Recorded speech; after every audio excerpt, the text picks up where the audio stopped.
Douglas Benefield was born on October 2, 1961, in Palo Alto, California. He was the second child of John and his wife, Suzanne, who had 3 children in total: Wesley, Douglas, and David. Suzanne, a teacher, and John, an aerospace engineer, upheld values of discipline and hard work in their home. John's career later took the family to Huntsville, Alabama, a city known for its role in advanced aerospace development. Douglas thrived in this environment, displaying curiosity and enthusiasm. He was especially close to his brother David, and together they often attended church camps organized by their mother, who was actively involved in the religious community. As Douglas entered high school, he joined the wrestling team, which allowed him to channel his dedication and passion. He quickly became one of the school's top wrestlers, inspiring his younger brother David, who would later follow in his footsteps. David often recalled how Douglas supported and encouraged him during his first match, a memory he cherished deeply. Around this time, however, the family faced a tragic loss when John passed away. This hardship led Suzanne to return to her native Texas with her children, seeking support from family as they coped with their grief. After graduating from high school, Douglas pursued a biology degree at a local university. Those close to him remember this period fondly, as he not only excelled academically, but also co-founded a fraternity, demonstrating leadership and teamwork.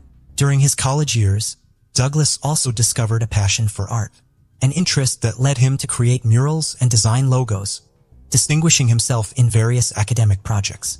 Despite these new interests, he remained dedicated to wrestling, eventually ranking among the top 10 wrestlers in the state. After completing his degree, Douglas enlisted in the Navy, initially serving as a navigator and co-pilot on aircraft carriers. He continued his training at flight school, where he earned the rank of Naval Flight Officer. In the early 1990s, Douglas met someone special, leading to a whirlwind romance and marriage. Unfortunately, the marriage ended in divorce as quickly as it began. Douglas refocused on his career, enrolling in intelligence training and joining the Naval Intelligence Division.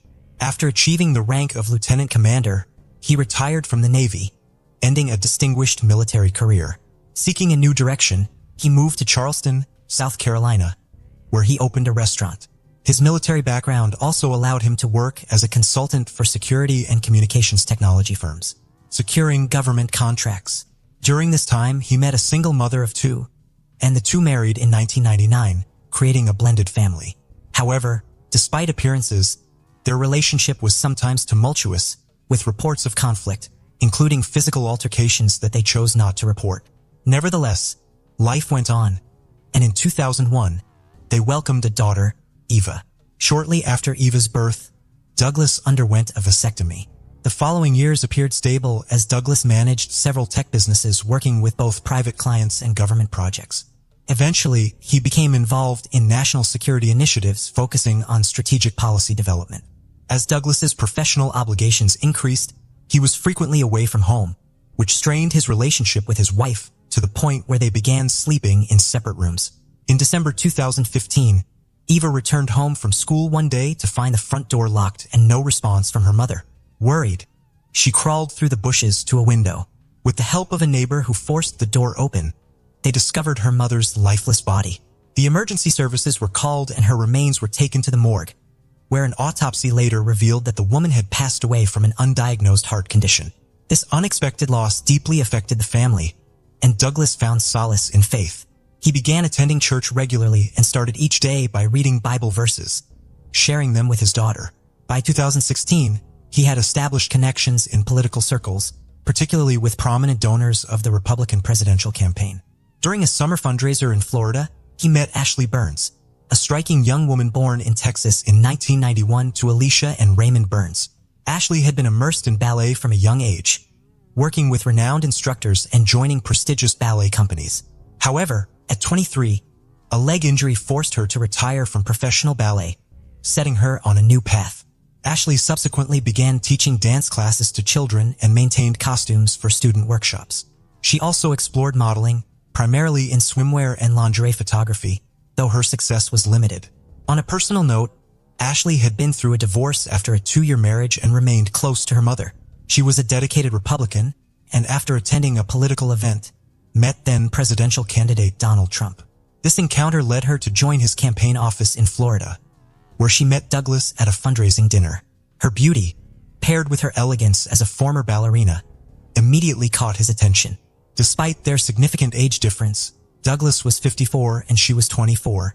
They connected effortlessly that evening. Later, Douglas texted her, expressing gratitude for the time they shared. 2 days later, when Douglas flew to Israel for business, he and Ashley maintained a steady flow of text messages, resembling two teenagers in love. As they got to know each other better through these exchanges, they discovered shared interests from a deep religious faith to similar music tastes. Both also shared a notable enthusiasm for collecting firearms. Upon Douglas's return to the U.S., they had already decided to marry, opting to keep their plans private, even from Douglas's daughter, Diva. On September 6, 2016, they married in a small private ceremony in Charleston, with only a close friend of Douglas's as a witness. Ashley then moved into Douglas's home. Their early days of marriage faced an unexpected complication when Eva's friend, Sydney, moved in due to issues at home. Douglas and Ashley handled the situation with composure, eventually becoming Sydney's legal guardians.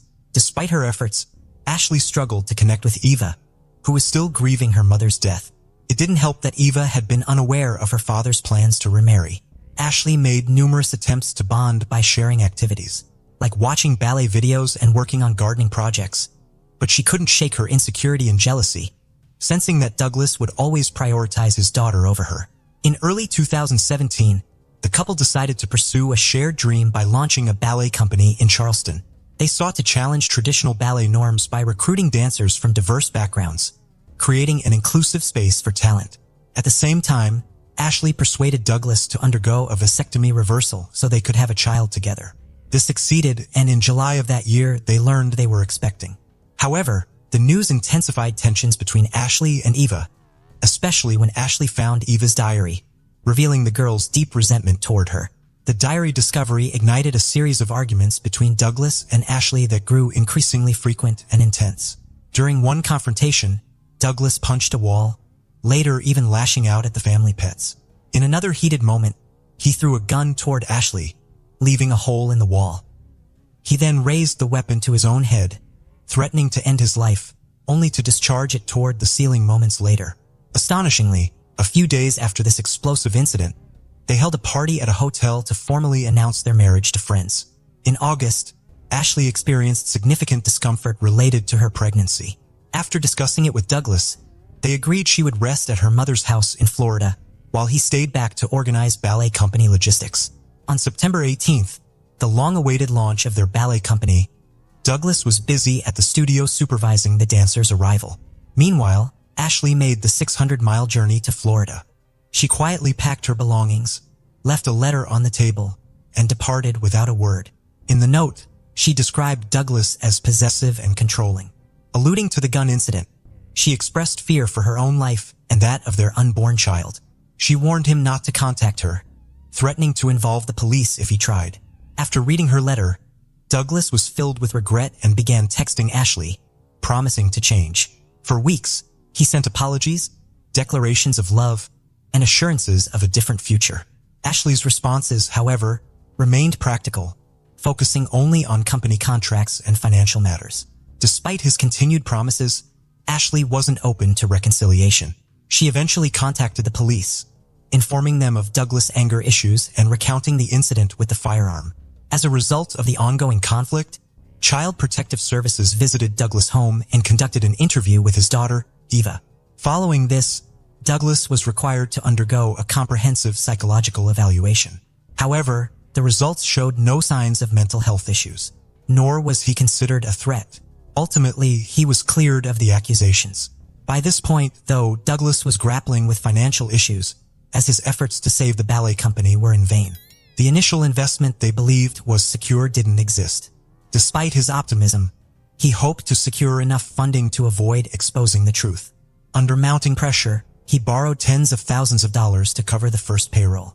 Nonetheless, by late October, half of the dancers were dismissed, and Ashley publicly distanced herself from the organization on social media.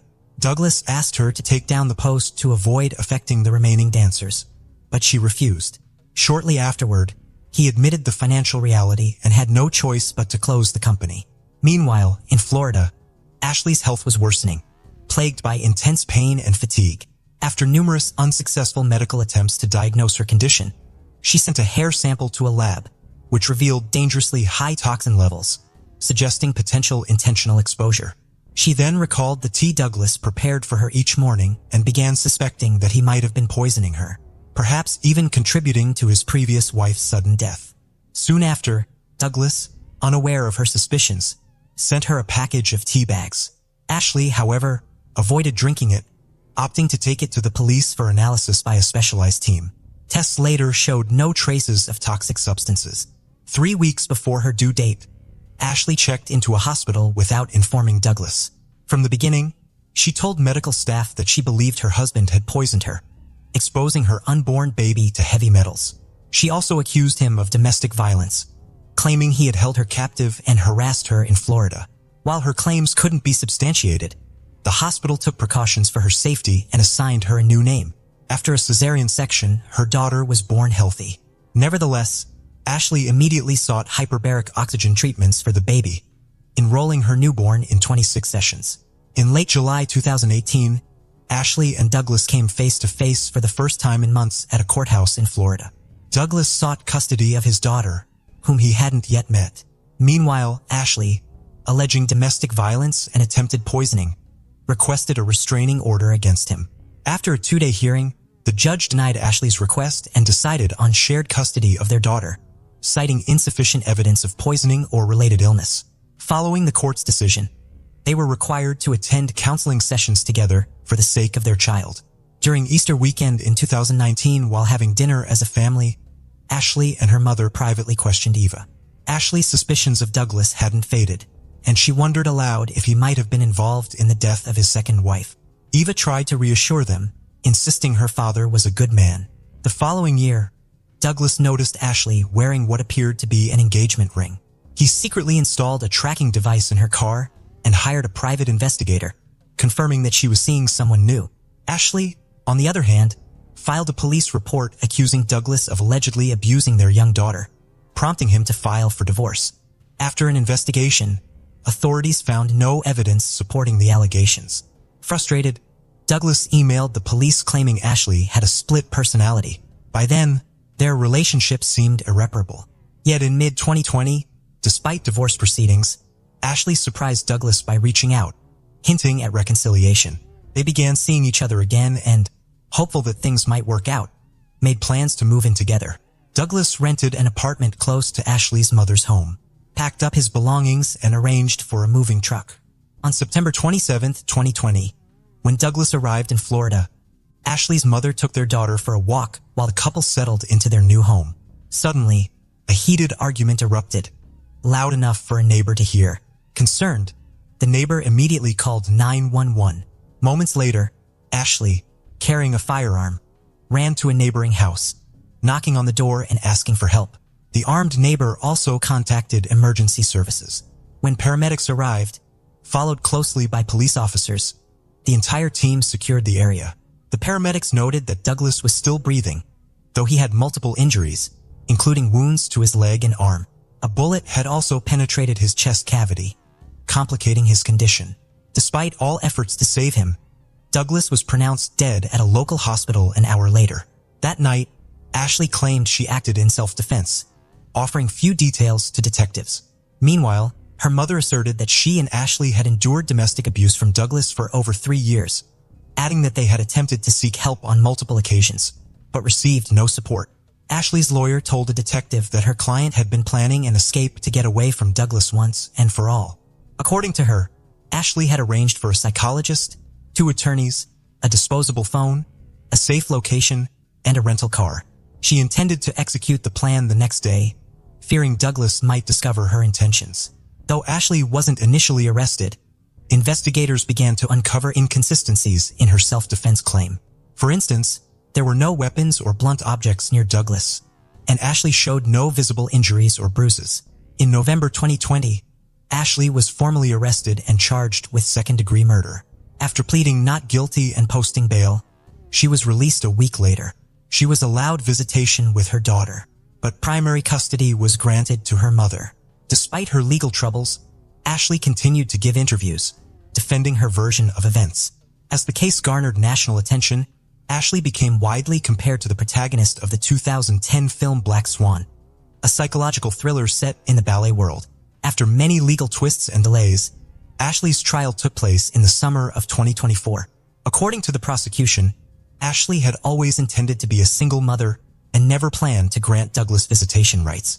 For them, her abuse claims were merely part of a strategy to achieve this goal.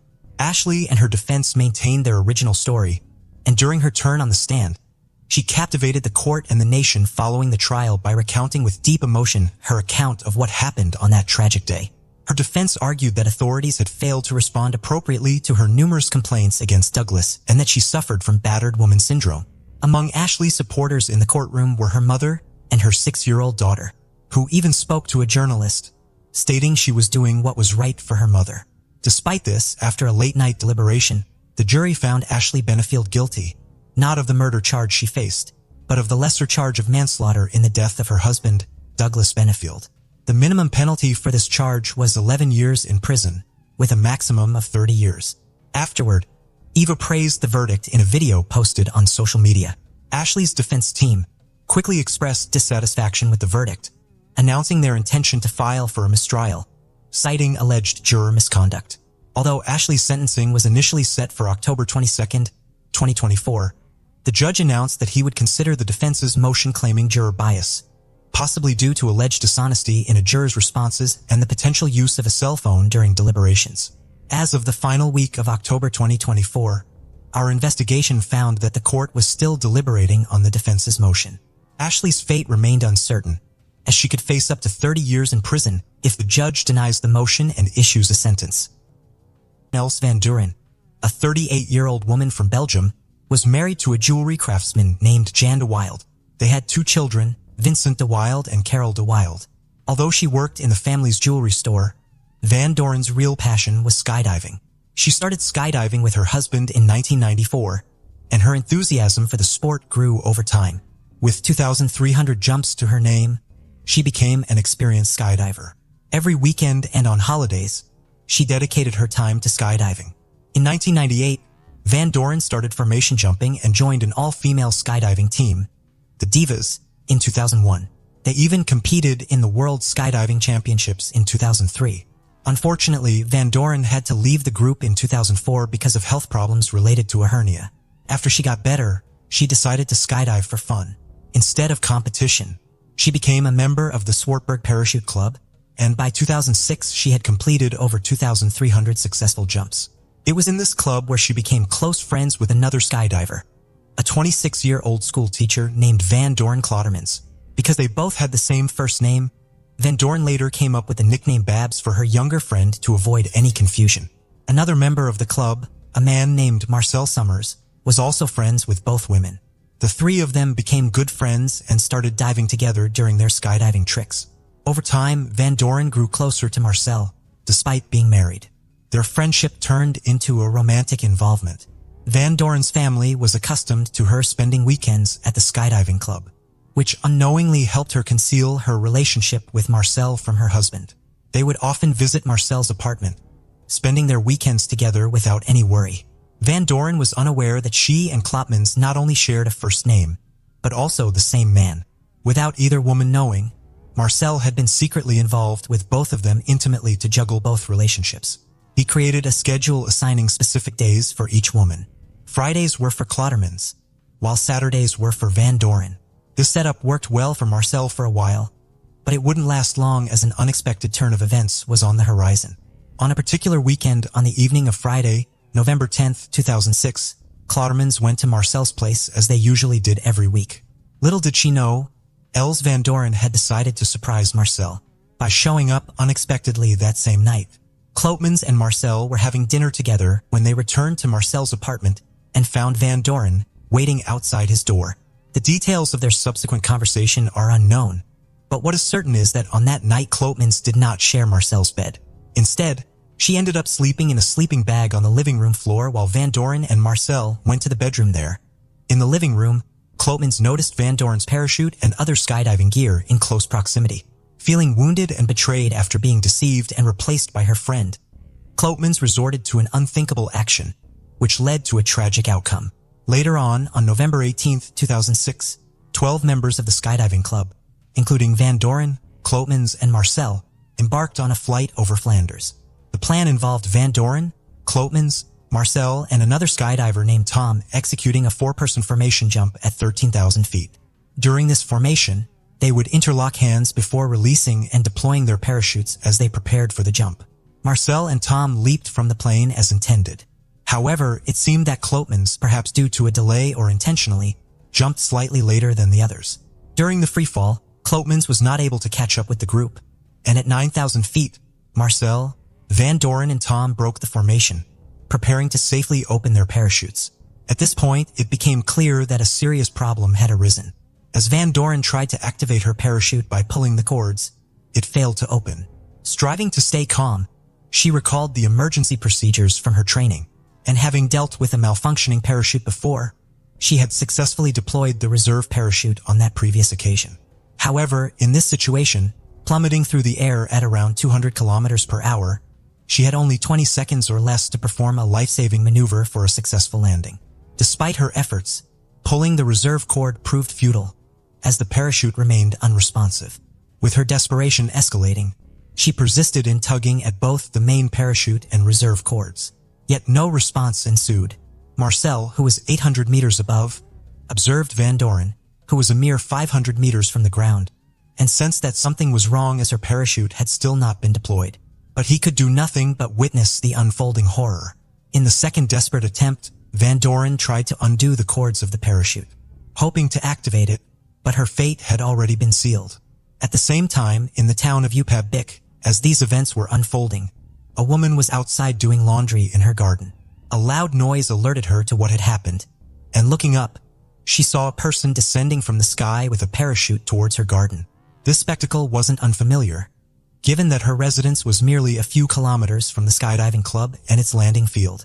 While turning to resume her laundry task, the woman spotted a white fabric entangled on top of her shrubs. Drawing closer, she saw a person lying amidst the bushes. Swiftly, she called her husband, who was also in the garden attending to maintenance duties, and they promptly contacted emergency services. That person was Elle Van Doren. They assumed she was one of the skydivers, but unfortunately, she showed no signs of life. Meanwhile, Marcel found a safe landing spot and ran through the streets, desperately calling out for Van Doren and trying to locate her. Marcel spotted an ambulance and followed it to the nearby site where Van Doren had landed. He rushed towards her, but had to be restrained to allow the emergency crew to approach. Upon the arrival of emergency services, resuscitation efforts were initiated but proved futile. Els Van Doren had succumbed.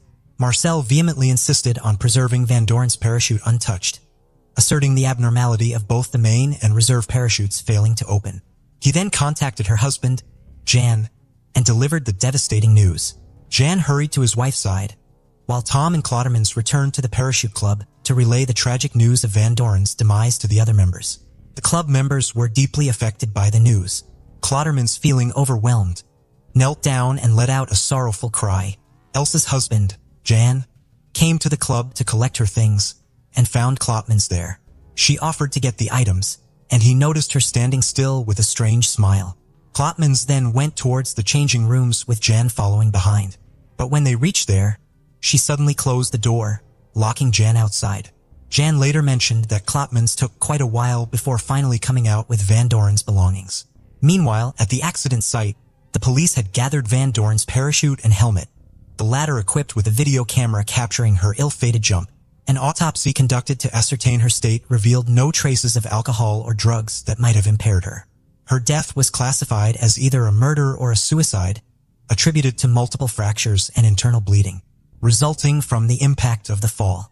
Suspicions arose within Van Doren's family, pointing toward the possibility of her being murdered by someone within her skydiving club, an individual knowledgeable about how parachutes work.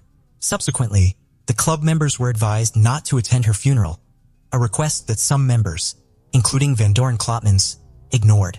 Jan, in particular, felt deeply hurt, learning that fellow club members were aware of the affair, some of whom he considered friends from his own club membership. To make things worse, Van Doren had falsely told her club friends that she was separated from her husband. Her funeral took place just a day before her daughter Carol's 15th birthday. During this sad occasion, Carol talked to her mother with a heartfelt statement. She mentioned how the family had asked her mother many times to stop skydiving and expressed how much they wanted her to stay with them.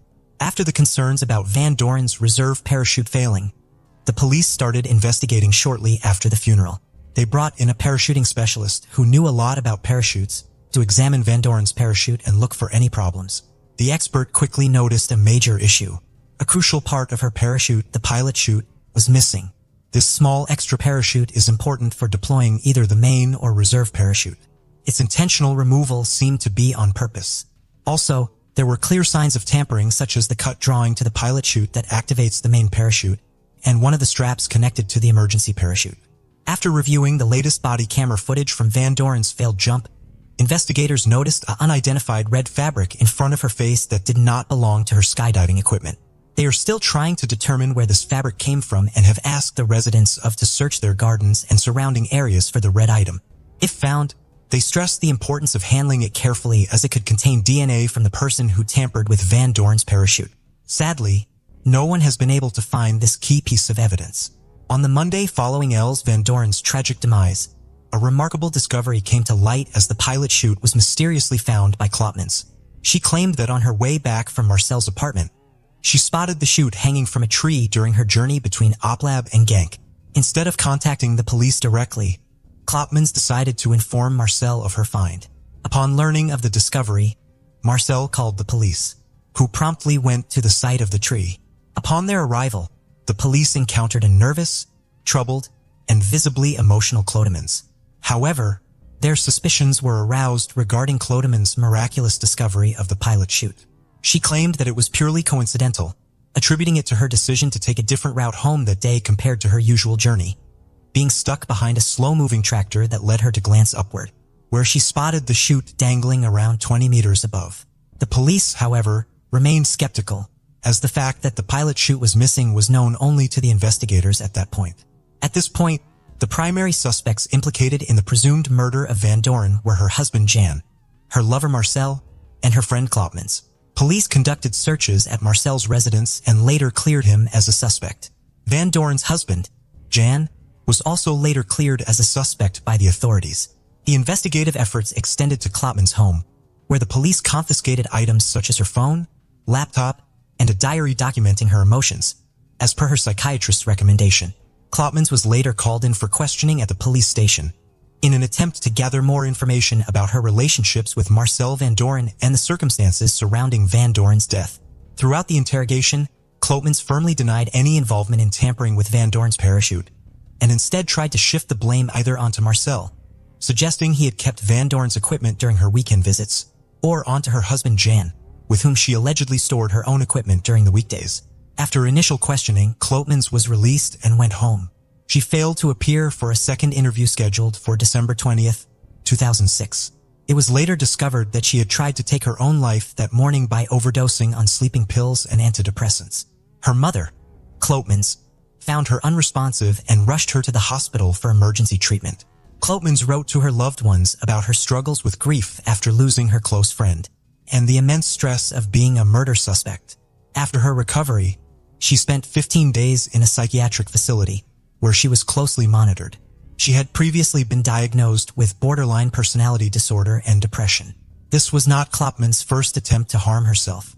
Marcel, who had distanced himself from her, believed her actions were a ploy to get attention and not a genuine attempt to end her life. Marcel thought she had deliberately taken the pills just before her mother was due to return, suggesting that her main aim was to shift the focus away from her possible involvement in Van Doren's death.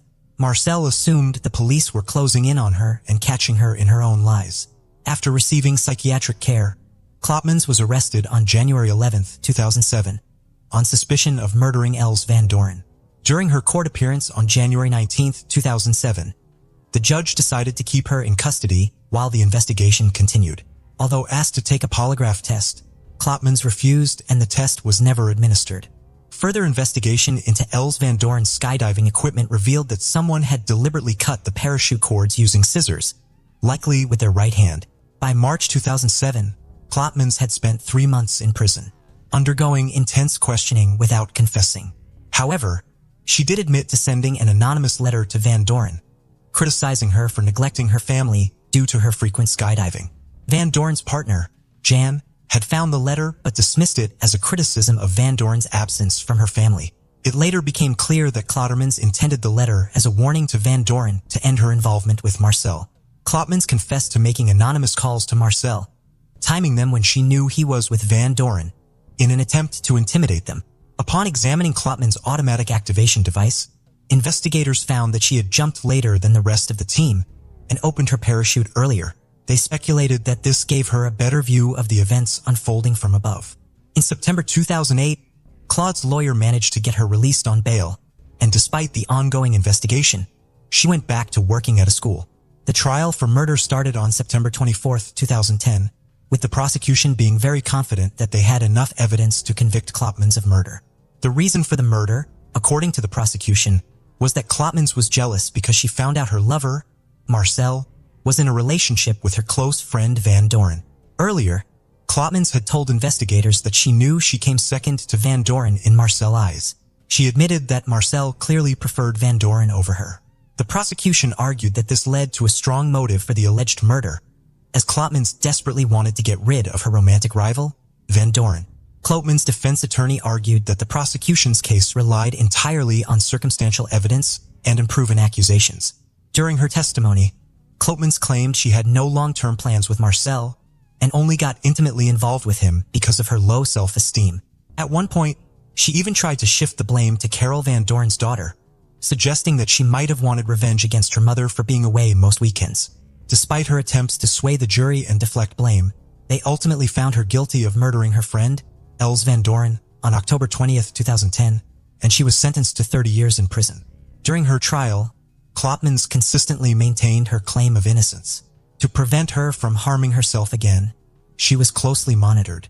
Later, she filed an appeal, arguing that the police had questioned her, without her lawyer present in May 2011. However, her appeal was denied. Nevertheless, after serving 12.5 years in prison, Klottermans was granted conditional release in June 2022, following a third appeal, and is now a free woman.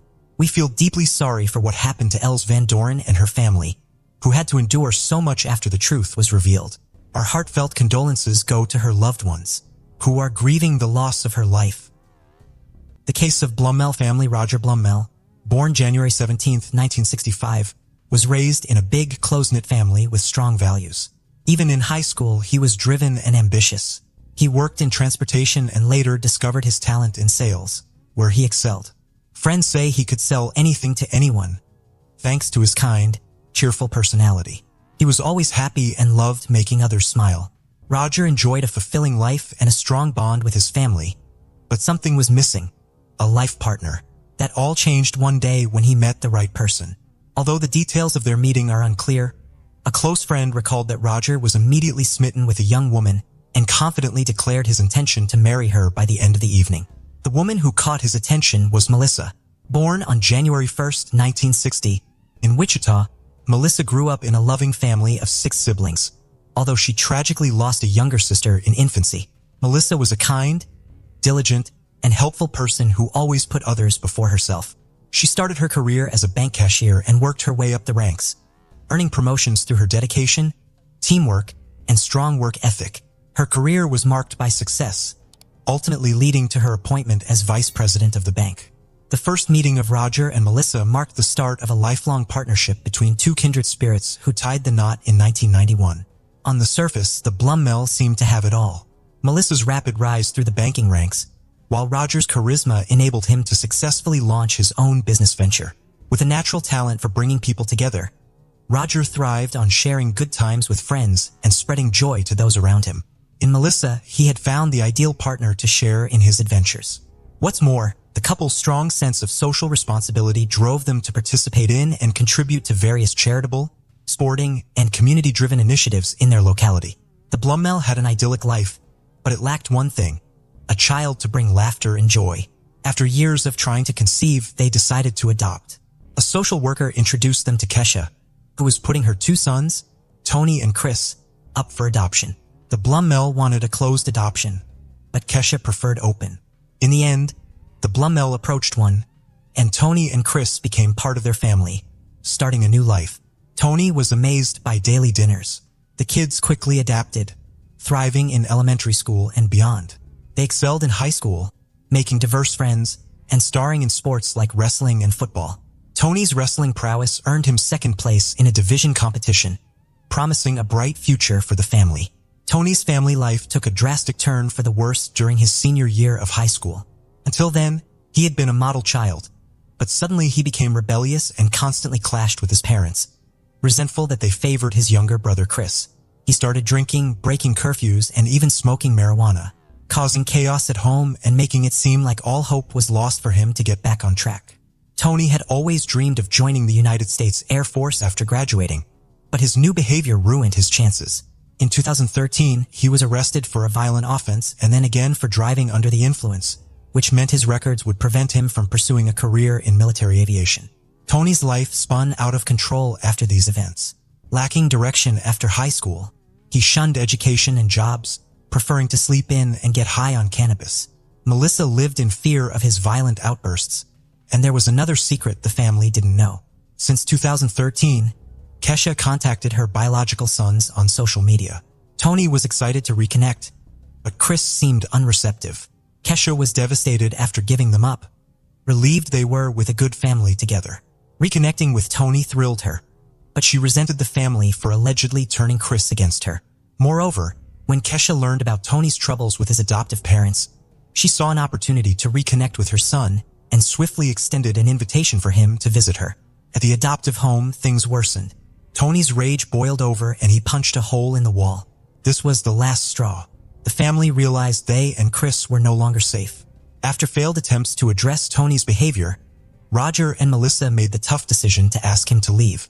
He started by wandering aimlessly, but he soon understood he needed to take action to support himself financially. He got jobs at fast food restaurants, and to make some extra money he also sold cannabis. Despite having no fixed address and sleeping at different friends each night, he eventually fell in with a group of young people who were heavily into drug abuse. Among the midst of despairing events, a lifeline emerged for Tony when Kesha extended an invitation for him to move to California and live with her. Tony seized the opportunity with eagerness, and the reunion took place in September 2013 at Kesha's California residence. Accompanied by his high school best friend, Braden, who had dropped out in his junior year to pursue a life of drug dealing, he arrived filled with hope, seeking Kesha's support, who was well-versed in the drug trade, to establish a large-scale marijuana operation in the area, and even discussed entering the medical cannabis market. The reality was that they had arrived to live in a small apartment, which had only one room. It is not hard to imagine that the situation in the place began to be tense, particularly because Sean, Kesha's partner, had 2 jobs and was the only one bringing in money to cover the expenses for 5 people. Kesha only contributed a part of the social assistance she received for her daughter. Kesha, Tony, and Braden spent their days using drugs, and the woman's younger daughter was all the time under that bad influence. Sean reached a breaking point when she discovered Tony and Braden selling marijuana near her house. She told them to stop, citing the danger to her as the property owner. Then, she issued an ultimatum: get a job or leave the apartment. But instead of complying, the group banded together against her, eventually leaving for a nearby hotel for 2 weeks. However, without income, they couldn't afford the hotel bill.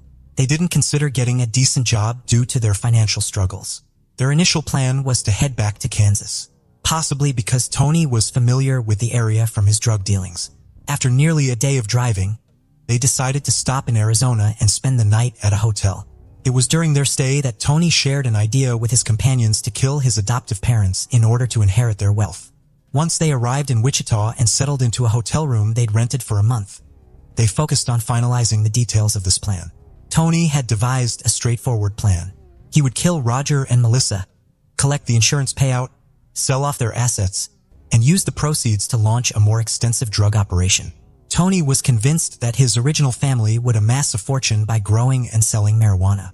He even pinpointed the ideal day to carry out the crime: Friday, November 15th, 2013. This date suited him perfectly, since his brother Chris would be away, attending a wrestling event related to his practice. As a former wrestling star, Tony still maintained connections with some team members, which is how he learned about his brother's commitment that evening. Tony hatched a plan to invite Roger and Melissa to a meeting under the guise of discussing their past issues and making amends. While they were out, Braden would bring Kesha to the empty residence, where she would steal valuables. Tony knew the location of a stash of emergency cash his adoptive parents kept at home.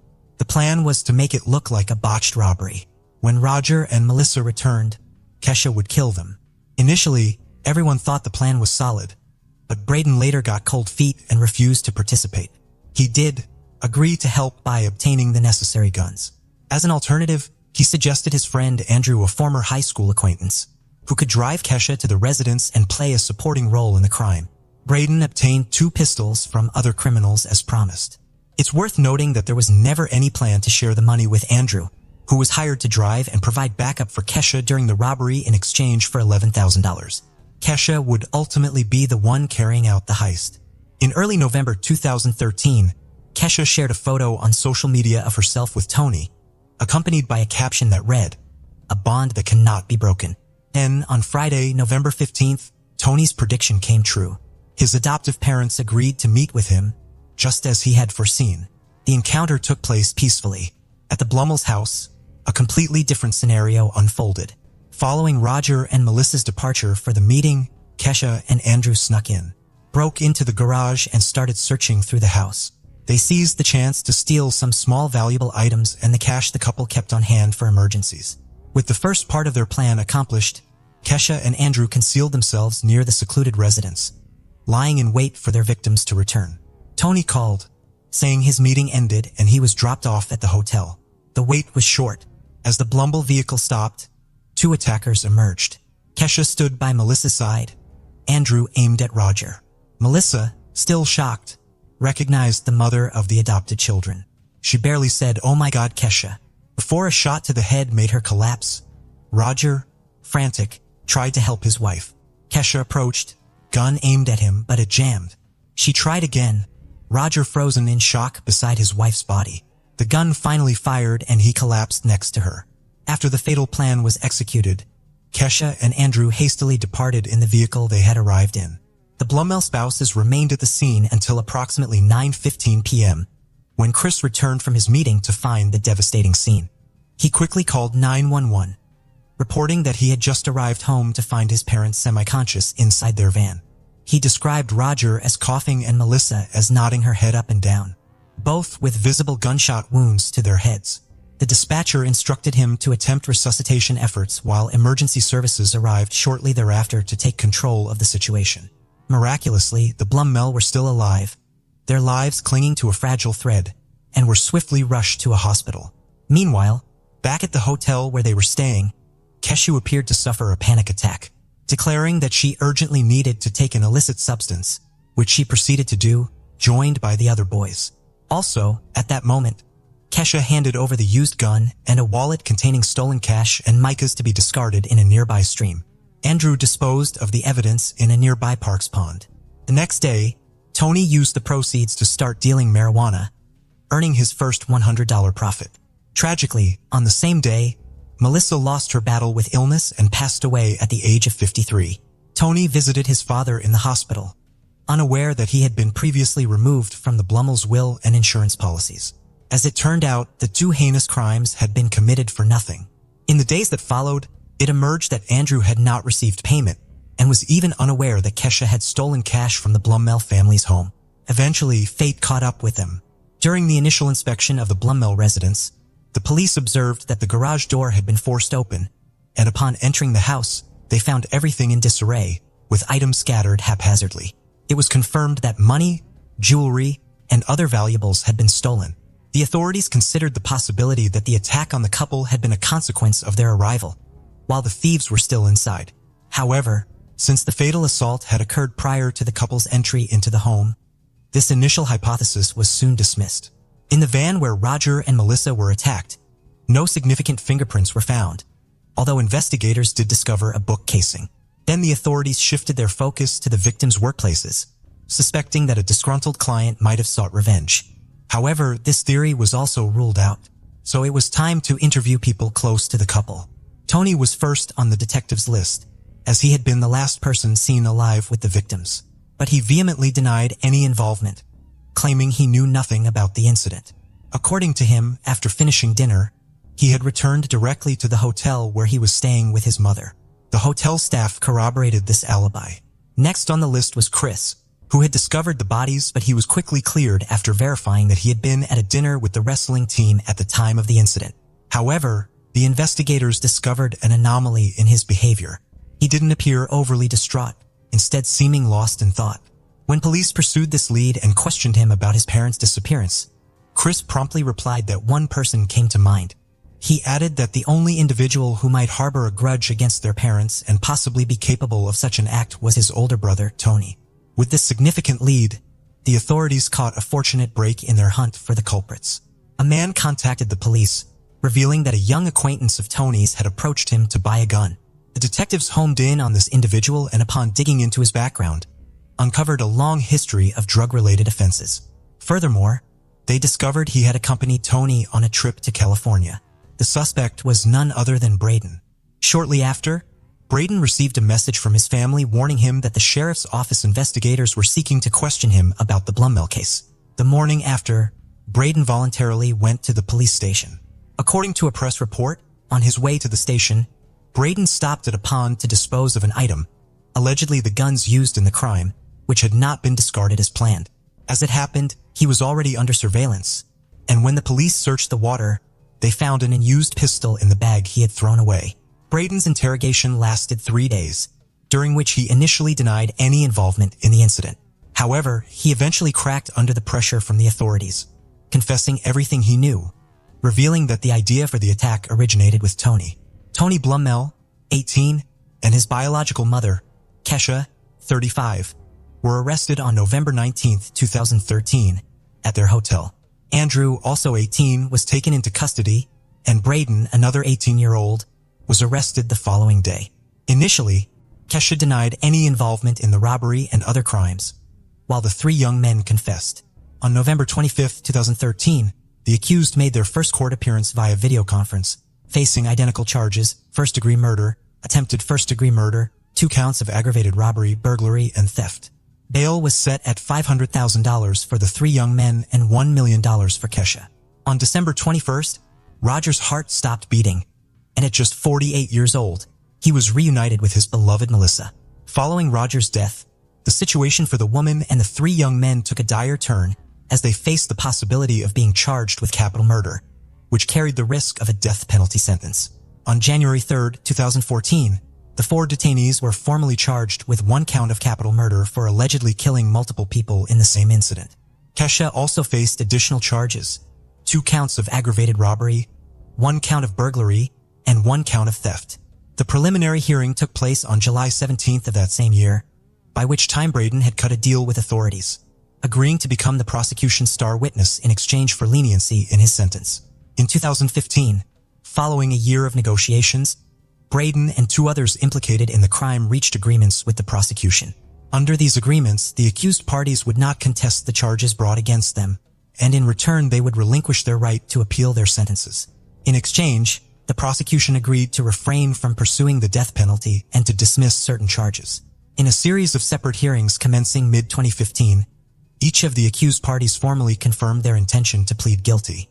Kesha got life in prison without parole for capital murder, plus 10 years for aggravated robbery. Her sentences will run back to back. In court, she expressed regret and respect for the victim's family, but denied involvement in the crime. She's still in a high-security prison today. Tony Blummel, known to all as Tony, received the same sentence as his mother. At the hearing, his Aunt Christina read a victim impact statement, thanking authorities for justice, and mentioning the love Roger and Melissa had shown Tony. Tony listened in silence, tears welling up. Christina told him he'd chosen his path, and one day he might understand the consequences of those choices. Tony's now in a correctional facility with a record of many infractions. A week later, Andrew was found guilty of first and second-degree murder, sentenced to life and 155 months. Last, Braden, who'd made a deal with prosecutors, was guilty of second-degree murder, sentenced to 242 years. His first release chance is May 28, 2035, but he's had 71 disciplinary reports for bad behavior. District Attorney satisfied with case outcome. Despite waiving appeal rights, Kesha tried and failed. Undisputed, Roger and Melissa Blummel's lives ended tragically. Kesha's excess-driven life led to tragedy, sparked by a descendant rejecting her. For his part, Tony repaid the couple's love and care with resentment, envy, and violence, opting for an unjustifiable path of substance abuse that ultimately led him to commit a double crime. As a consequence, Kesha's younger daughter was forced to grow up in a foster home. In contrast, Chris Blumell, with the support of his family, managed to overcome the ordeal and build a fulfilling life. The case of Gabby Doolin. Gabby Doolin was born on December 26, 2007, in Scottsville, Kentucky, to her father, Brian Doolin, and mother, Amy Doolin. Scottsville is a small farming community where many people know each other. The town does not have many options for entertainment, so school sports are a big part of the locals' lives, especially soccer. Schools host regular games and tournaments, and for the locals, participating in sports is a tradition. Gabby's family is no exception. She has 2 older brothers, and her parents encourage their children to participate in sports. When Gabby turned 7 in November 2015, Furtown prepared for the biggest football game of the year. Her school's football team would be playing against a team from another county. Gabby's older brother was on the football team and she was on the cheerleading squad. The whole town was looking forward to the game. Gabby's family was going to the game, and Gabby convinced Brian and Amy to let her go with them. They initially planned to leave Gabby at home but eventually agreed to take her. When they got to the stadium, Gabby was excited to see her friends and asked her mom if she could hang out with them. Amy agreed but asked her to stay on campus and play with the other kids. During the entire time, Gabby kept running back and forth between her mom and her friends, playing and having a good time. Gabby also went to Brian in the announcer's room and asked for some money to buy snacks. After a while, Gabby's friends came up to Amy in the stands. Her mom took one look and noticed that Gabby wasn't among them. Gabby's friends asked her if she had seen Gabby and were worried. Amy said she hadn't seen Gabby in a while. She then asked why they were worried, and the girls explained that they had been playing hide and seek. Gabby had been assigned to look for them, and they had been hiding in the restroom. However, as time passed and Gabby had not arrived, the girls decided to leave the hideout to look for her. When they left the hideout, the girls could not find Gabby. They called her name and checked all the places they had played before, but Gabby seemed to have disappeared. The girls began to worry and thought that Gabby might have gone to the stands with her mother. After hearing the story, Amy began to panic and ran to her husband. Amy told Brian that Gabby was missing. Brian immediately began searching the area around the stadium. Meanwhile, Amy went to the snack bar where Gabby wanted to go and began looking for her there. After searching and finding no sign of Gabby outside the waiting areas around the stadium, Brian and Amy returned to the broadcast room and made an announcement over the loudspeaker in the hope that Gabby would hear them.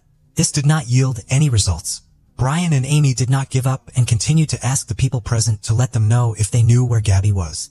And several people joined them in the search for Gabby. They then continued to search the area around the stadium and asked the workers to light up the stadium areas with large lights. They also went deep into the surrounding areas of the baseball field, especially the small woods behind it. Despite their efforts, they still did not find her. It had been about a quarter of an hour since Gabby had gone missing and Brian and Amy decided to call the police. The police arrived shortly after, heard what Gabby's parents and friends had to say, and immediately began an urgent search. While there had been previous missing persons cases, none had involved children. As such, they were rare in small towns, and the police were immediately faced with the worst-case scenario, especially when there were signs of crimes involving children, such as kidnappings and assaults. In that context, they were immediately faced with another difficult problem. The perpetrator could be at the stadium. This fact made the police alert and accelerated the investigation. The police realized that they did not have much time and that everyone would be going home soon. Therefore, they decided to stop the game and lock down the stadium, keeping everyone inside. The police closely guarded all exits to prevent anyone from sneaking out. To avoid disrupting the search efforts, the police did not inform people about what was happening. If people knew that the police were investigating the kidnapping of a 7-year-old girl that had occurred nearby, the situation could have become chaotic. Meanwhile, the state police arrived at the school and began searching the area. In a location in the woods, they stumbled upon a small creek and discovered the body of a young girl. They identified the victim as Gabby and called an ambulance to take the body to the medical examiner's office.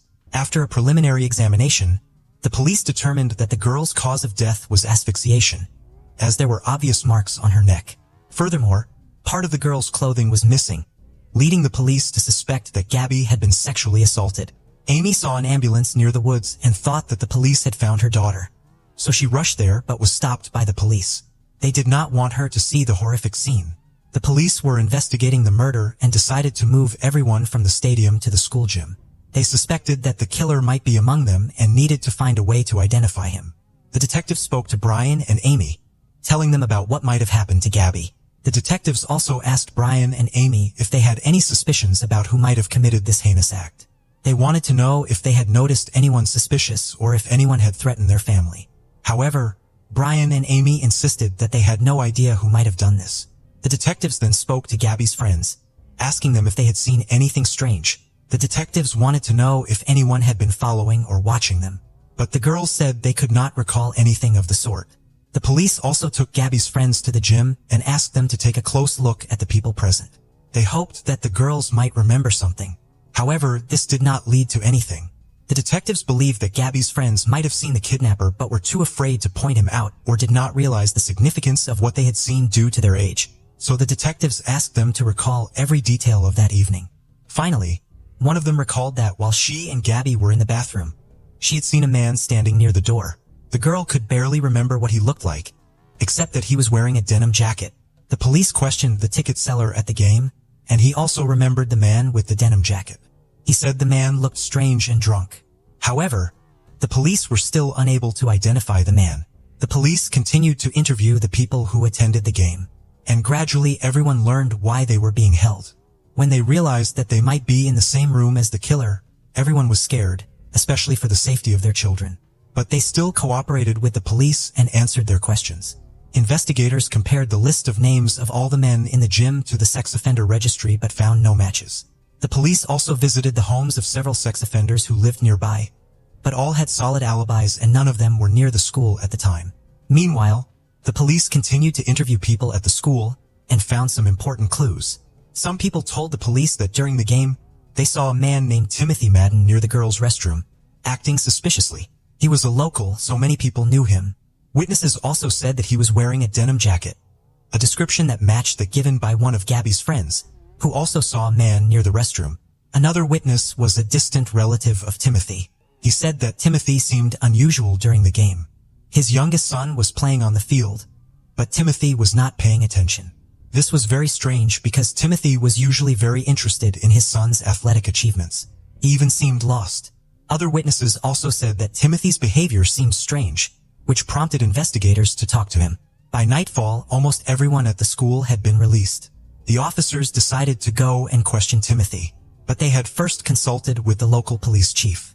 The police chief had known Timothy since childhood and thought that Timothy was unlikely to commit his crimes, citing that Timothy's criminal record was mostly clean, except for minor traffic fines. The officers then went to Timothy's home, where he lived with his wife and 5 children. When they arrived, the officers knocked on the door and Timothy answered. They asked him if he knew why they were there. He replied that he knew about Gabby's murder but denied any involvement. In an attempt to elicit a response, the detectives asked if he had any explanation for a video recording showing him talking to the victim, Gabby, before she was killed. In fact, no such video existed. Timothy initially said he did not know what the officers were referring to. However, he quickly recanted his statement. He admitted that he had spoken to Gabby that evening near the stadium. He explained that he had stepped outside to smoke a cigarette when a group of girls ran past him. Moments later, Gabby walked by and asked if he had seen her friends, while they were playing hide and seek and needed to be found. Timothy claimed to have directed her to the girls, and then she left. Detectives were skeptical of Timothy's rapidly changing story. His account indicated that he had been at the scene just minutes before the victim went missing and there were no witnesses outside the stadium at the time, raising concerns that he may have had the opportunity to commit the crime. Detectives then asked for DNA samples and the clothes he was wearing at the stadium, which Timothy agreed to. However, when examining the clothing, police discovered what appeared to be blood stains on his pants, denim jacket, and underwear. When asked about the stains, Timothy claimed that they were just stains and that the police had made a mistake. Detectives were skeptical, but they needed to wait for the results of DNA analysis before making an arrest. Although the case was a priority for the lab, the analysis took several days to complete. The medical examiner completed an autopsy and confirmed that Gabby's cause of death was indeed strangulation. They then took a biological sample from Timothy, which was sent to the lab for analysis. Police received an unexpected lead in the form of an anonymous letter reporting a suspicious man at the game. The letter included specific details, such as the make and model of the person's car and the license plate number. This allowed investigators to quickly identify the owner of the car. The owner of the car, a student who lived about half an hour's drive from Scottsville, was quickly questioned by police. However, he denied attending the game and claimed not to have heard of the murder. He also provided an alibi, saying he was at work that evening. Police checked his alibi and found it credible, eliminating him as a suspect. However, the anonymous letter writer was never identified, leaving questions about the letter writer's motives. It is possible that someone was trying to frame the innocent student or play a prank on him. Police received another lead after several people reported suspicious behavior by a local 16-year-old boy. He initially claimed to have attended the game, but later denied having done so. He also mentioned witnessing girls playing hide and seek. Upon further investigation, detectives discovered that the boy was Timothy Madden's son. Furthermore, they discovered that just 2 weeks before the murder, the boy had gotten into a heated argument with his father, even holding a knife to his father's neck and threatening to kill him. When the police learned of this information, they went to the boy to investigate. However, they needed the boy's parents to be present to conduct the investigation. The boy's mother refused to provide a DNA sample, preventing the police from conducting further investigation. Rumors about this investigation spread quickly in Scottsville. People began to talk about the police investigating the Madden family in connection with Gabby's murder. Various theories were put forward, with some people thinking that one of Madden's older sons might be the culprit. Others suspected Madden himself or thought that he might be covering for his sons. Gabby's parents also heard about these rumors and were shocked. Gabby's father had known Timothy since 3rd grade and knew the family well. Their sons had played football together, and their daughters had cheered together. The two families were very close, even sitting next to each other at games. So Gabby's parents found it hard to believe that anyone in the Madden family could be involved in the murder.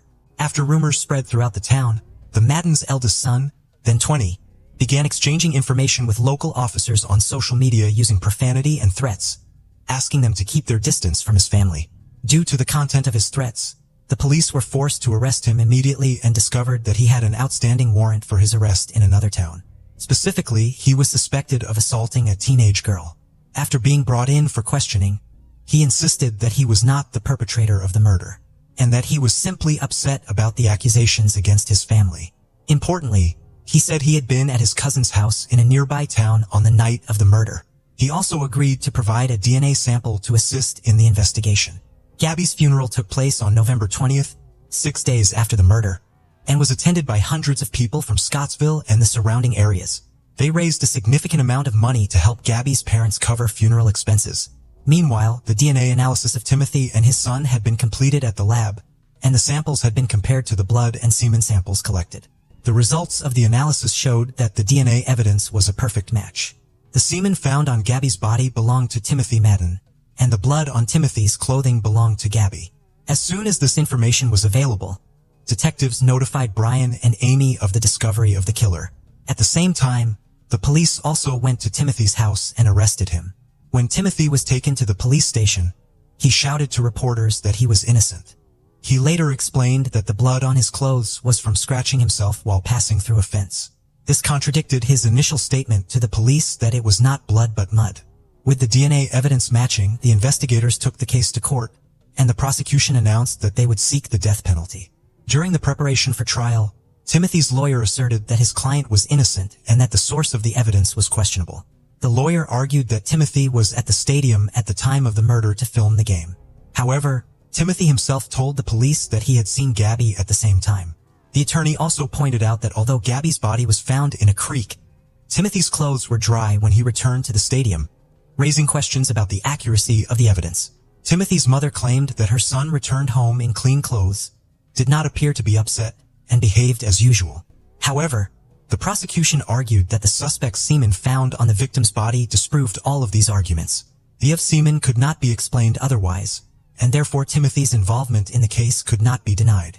The police believe that Timothy's account of that evening contained some truth. He may have left the stadium during the game and encountered Gabby, who was looking for her friend. Since Gabby knew Timothy well, she may have approached him and asked for information about her friends. That may have been when Timothy came up with a plan, suggesting that the friends had run into the woods behind the baseball field and offering to escort Gabby there. When Gabby and Timothy were only a few hundred meters from the school, Timothy could have attacked Gabby and then returned to his friends. 4 years after the murder, in 2019, the parties began discussing a plea deal. The prosecution proposed to overturn the death penalty and exchange it for a life sentence on the condition that Timothy admitted his guilt. Brian and Amy agreed to this decision because the wait for trials was a heavy burden for them. They also worried that if the trial began, they would have to attend hearings for months, reliving the pain of their daughter's death all over again. Timothy eventually agreed and confessed. However, the agreement did not require him to reveal the details of what he had done. He only had to admit his guilt. This did not satisfy Gabby's family, who wanted Timothy to fully admit what he had done to their daughter. During Timothy's trial, the atmosphere became tense when Brian loudly yelled at Timothy. Eventually, the judge had to intervene, suspend the trial, and order the men to be separated. As a result, Timothy was sentenced to life in prison and served his sentence in a maximum security prison.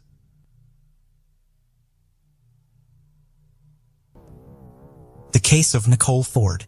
Manipulation is a special psychological technique that allows one to achieve personal goals without considering the partner's interests. Notably, a skilled manipulator keeps people they need close to them for years, using various tactics, methods, and approaches in intimate relationships.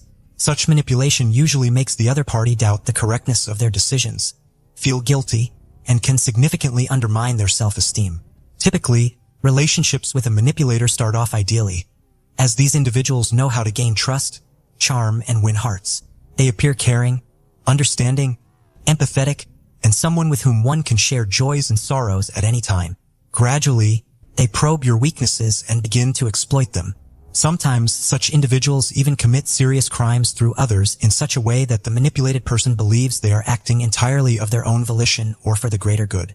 The case of Nicole is not unique, but it serves as a vivid example of how a man can skillfully manipulate the emotions of women who are in love with him. He kept one lover from leaving for many years, destroying her emotional state with his actions and convincing her that she could not live without him. He persuaded another lover to commit a crime, convincing her it was a righteous act to save a child. He planned everything down to the last detail, but recordings from street surveillance cameras did not allow him to escape accountability. What is known about Nicole, or simply Nicole Ford, was born on July 11, 1989 in the northern part of the U.S. in a small town in Minnesota. There was almost no information about her parents and early life in public sources. According to some reports, her father left the family when she was very young, and her mother raised her alone, striving to provide her daughter with everything necessary and a good education. Nicole was one of the top students in her school, and she was also actively involved in sports from a young age, particularly track and field and martial arts, in which she excelled. In her senior years of school, she decided that she wanted to dedicate her life to fighting crime and would serve in law enforcement. She did everything possible to successfully pass the exams and meet the physical standards required for admission to the police academy, graduating with honors.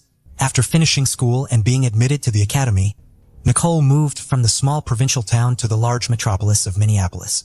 In 2010, she was accepted into the Criminal Investigation Department of the main police headquarters in Minneapolis as an assistant investigator. And after several years of dedicated service, she was appointed as an investigator. Colleagues described her as a determined, goal-oriented woman and a fearless officer ready to take risks. However, in her personal life, without realizing it, Nikki became a pawn in the hands of a sophisticated manipulator. The perfect start to a doomed relationship. In 2012, at a Taekwondo competition, 23-year-old Nicole met a coach and martial arts master, Timothy Tim Ama, who was 8 years her senior and initially didn't spark much interest in her. However, the slender young beauty with luxurious long hair and a charming smile immediately caught his attention. It's worth noting that Timothy was known as a ladies' man with numerous romantic partners, whom he frequently changed and sometimes dated several women at the same time. He was skilled in winning over women he liked and was not accustomed to rejections. Timothy also lived in Minneapolis, quickly found out where Nikki trained, and obtained her phone number. He initially offered her personal training services, but almost immediately began courting her, quickly winning over her heart. Nicole saw Tim as a kind, open, and charming man. She developed a sincere affection for him and, before she knew it, she had fallen deeply in love. Soon, they started a romantic relationship and began dating. Initially, the man behaved gallantly, showed care, and made every effort to demonstrate that he was a reliable person one could depend on. Imahara was strong, intelligent, eloquent, and had the ability to dominate the women who fell in love with him. The relationship progressed rapidly, and after a month and a half, They decided to move in together and live under the same roof. The first 6 months went wonderfully, and Nicole felt happy and loved next to this person. She opened up and trusted him, believing there were no secrets between them. However, Timothy's behavior gradually began to change. He revealed his true nature, but he did so subtly enough that his chosen one was not alarmed for quite some time. The sophisticated tormentor, Timothy was an attractive, witty, and charismatic man with a muscular build, enjoying success with the opposite gender. He took great pride in himself, and even after entering into a serious relationship, he did not stop flirting with other women, often doing so in Nicole's presence, which deeply hurt her and made her feel humiliated.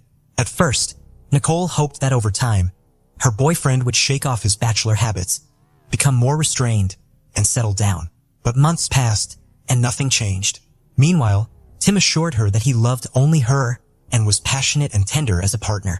But outside the home, he did not miss a single opportunity to flirt and regularly engaged in affairs. Soon, Tim became openly annoyed by his girlfriend's jealousy. He began to snap at her, stating that he would behave as he wanted, and she had no right to tell him otherwise. However, he usually apologized afterward, telling Nicole that no one would ever love her as much as he did, and she forgave him, continuing to make future plans.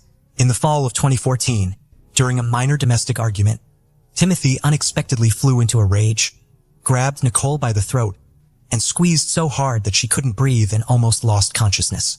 Suddenly, he came to his senses, let Nicole go, and pushed her so hard that she fell, hitting a wall.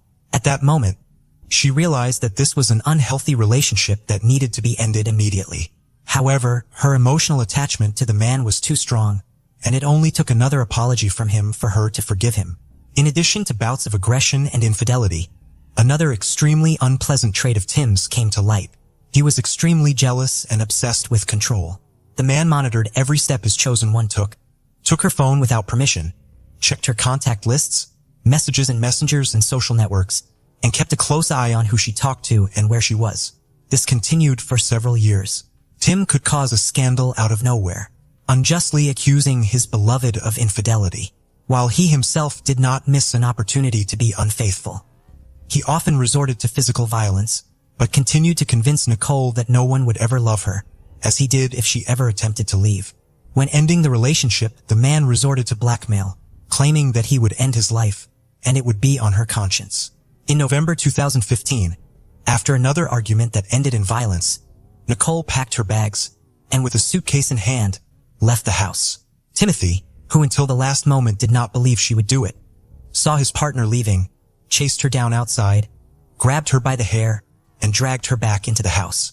But the woman began to scream and struggle, attracting the attention of neighbors, and the man was forced to back down, letting her go. After so many years in an abusive and manipulative relationship, Nicole could finally breathe a sigh of relief. However, Tim had no intention of leaving her alone. He merely switched tactics, moving from threats and blackmail back to romantic pursuits.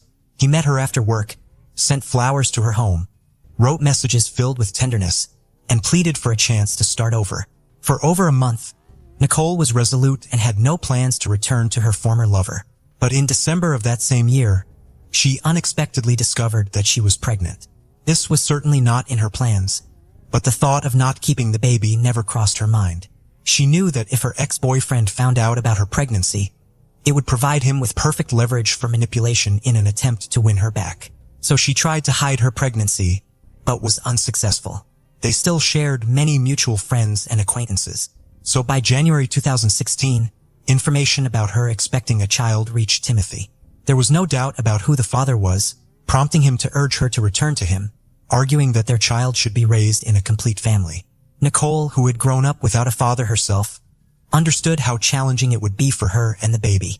But she also realized that a life with a manipulative and cruel person would not lead to anything good. She adamantly refused to return to her ex-boyfriend, though she still had feelings for him.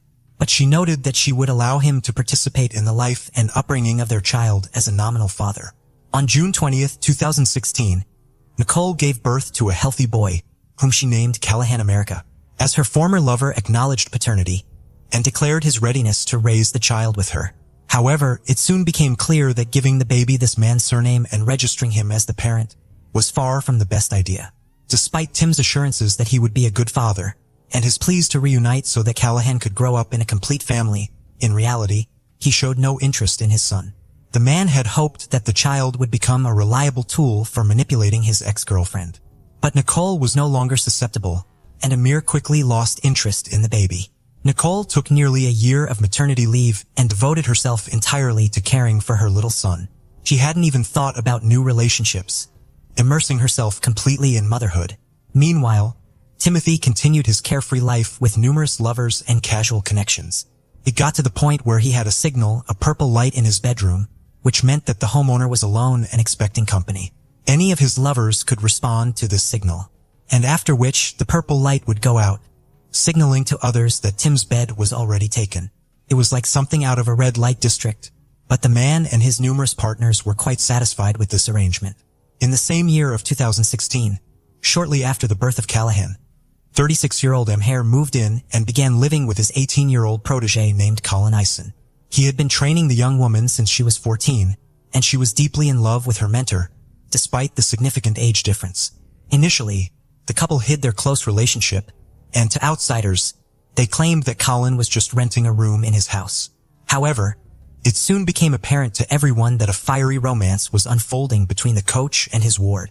Timothy was thrilled with his young lover, and according to friends, the girl resembled a naive child, trying her hardest to impress the man she absolutely adored. By the summer of 2017, Nicole was forced to return to work. She was raising her child alone, as the boy's father was hardly any help, and the young mother simply ran out of money, prompting her to end her maternity leave early. At that time, she was working as a forensic expert at the main police headquarters in Minneapolis, and her work schedule could be unpredictable. During the day, little Callahan was in daycare, but if his mother was held up at work or called in unexpectedly, she would ask Timothy to look after their son. There were a few reasons for this. First, she believed it was beneficial for the boy to spend time with his father, who had recently vowed to be involved in his upbringing. Second, since her former lover was not helping financially, she thought he could at least save her the cost of nanny services. Amma did not enjoy spending time with the child. It was a burden to him, and he was unwilling to take on the responsibility. Thus, he shifted it, along with all related troubles, onto his young lover. Colin quickly developed a fondness for the little boy and loved taking care of him. Thus, the man dumped his parental responsibilities on the girl, explaining it by telling her that Nicole was a bad mother who did not want to care for her child and was looking for any excuse to offload her son onto them. In February, Nicole, for the first time since breaking up with Tim, entered into a romantic relationship. Her new partner was a fellow police officer named Donovan Ford. He treated his beloved with tenderness and care and also felt paternal towards Callahan, expressing readiness to adopt the boy. Everything seemed wonderful, but that was until Amar found out about his ex's new relationship. Timothy did not love Nicole and had long stopped trying to establish any relationship with her, but the mere fact that she was now not alone and happy enraged him. It also ignited a furious desire to annoy or completely destroy these relationships. As his main weapon in this endeavor, he decided to use their son as well as the naive Colin, who believed every word he said. The child's father regularly reported to social services that Donovan was beating, tormenting, and treating his son cruelly, and that the boy's mother was doing nothing to stop it. As a result, Child Protective Services frequently visited the family. They never managed to confirm any instance of domestic violence, but each time, Nicole and her new lover were interrogated like criminals. They knew who was trying to ruin their lives, but were powerless to stop it. And this continued for years.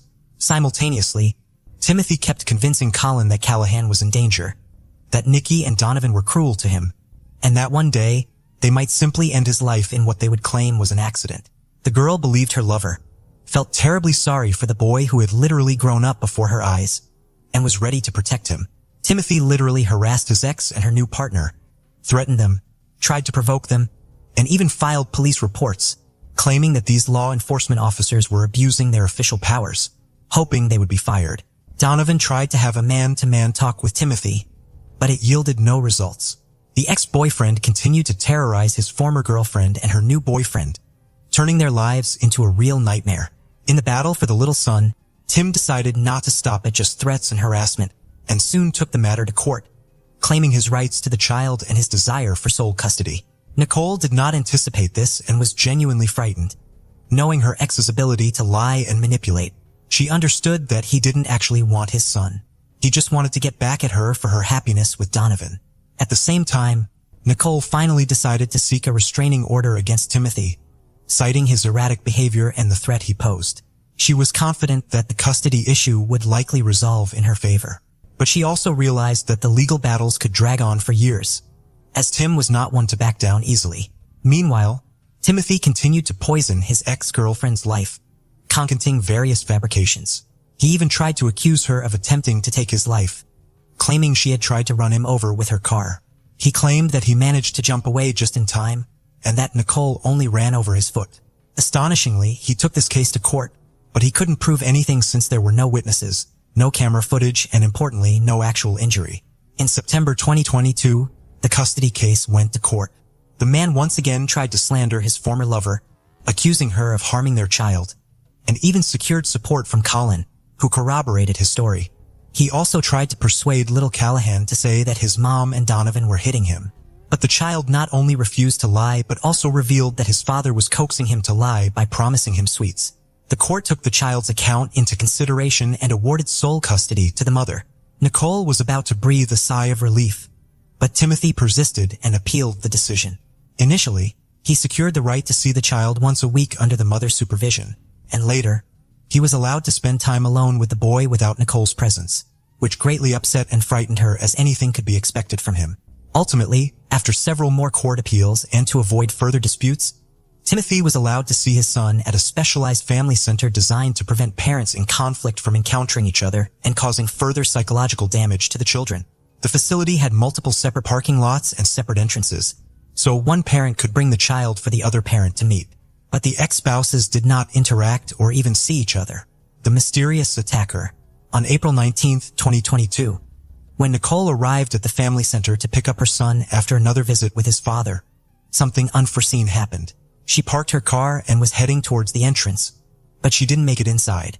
Suddenly, a person dressed in black clothing, a mask, and a hood approached her, pulled out a gun, and shot her 4 times at close range, then quickly disappeared in an unknown direction in a black pickup. Incredibly, Nicole not only remained conscious, but also managed to dial emergency services. However, she couldn't convey anything to the dispatcher. One of the bullets hit her neck, missing the carotid artery by a millimeter and damaging her vocal cords, so she could only make gurgling sounds. At that moment, a woman who happened to witness the event came to her aid. She was just passing by when she heard the shots and saw the fleeing black figure jump into a vehicle and disappear. The woman quickly pulled over, made sure the shooter had left, and then rushed to help the victim. She was the one who explained to the dispatcher what had happened, provided the address, and pressed her clothing against Nicole's wounds to stop the bleeding, saving her life. The victim spent several days teetering on the brink of life and death in a coma. She lost a lot of blood, and her vital organs were affected. But despite the severity of her injuries, doctors managed to stabilize her condition. Medical professionals believed Nicole was incredibly lucky as death was only millimeters away from 2 bullets. One passed near an artery, and the other nearly struck her heart.